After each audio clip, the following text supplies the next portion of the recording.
But first, Palestinians in the occupied West Bank are burying a man who died in an Israeli jail. Israel says Arafat Jaradat died of a heart attack, but the Palestinian Authority says the autopsy report showed that he was tortured. His death has sparked days of violent protests as well as hunger strikes in prisons. And you're looking at the live pictures now from Hebron, where Nicole Johnston is joining us from. And Nicole is in Jaradat's hometown, Sair, and that's in Hebron district in the occupied West Bank, Nicole. So we can see hundreds of people out. What's happening? The crowd has really swelled over the last hour. There's probably a couple of thousand people on the streets.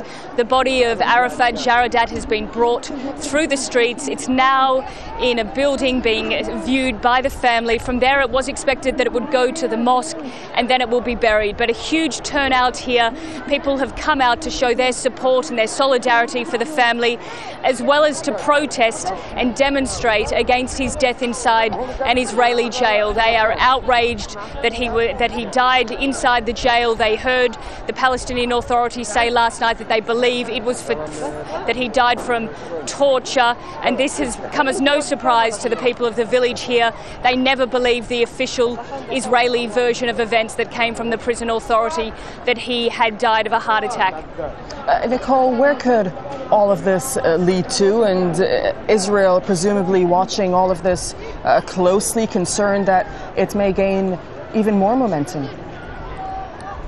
That's right. There's a great deal of concern across Israel and the Palestinian territories that this death and the last few weeks of protests and demonstrations about the issue of Palestinian political prisoners inside Israeli jails could lead to further uprisings and more demonstrations and clashes between Palestinian protesters and the Israeli army. At this stage, it's difficult to know whether the situation will start to calm down in a few days or whether these protests will intensify.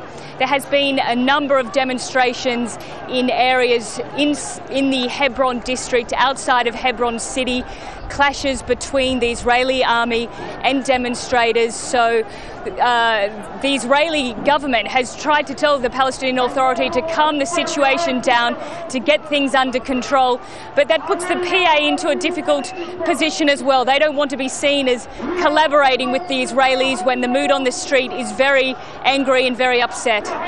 All right, Nicole, thank you very much. That's Nicole Johnston reporting from the occupied West Bank, where, as you can see, Palestinians are burying a man, Arafat Jaradat, who died in an Israeli jail.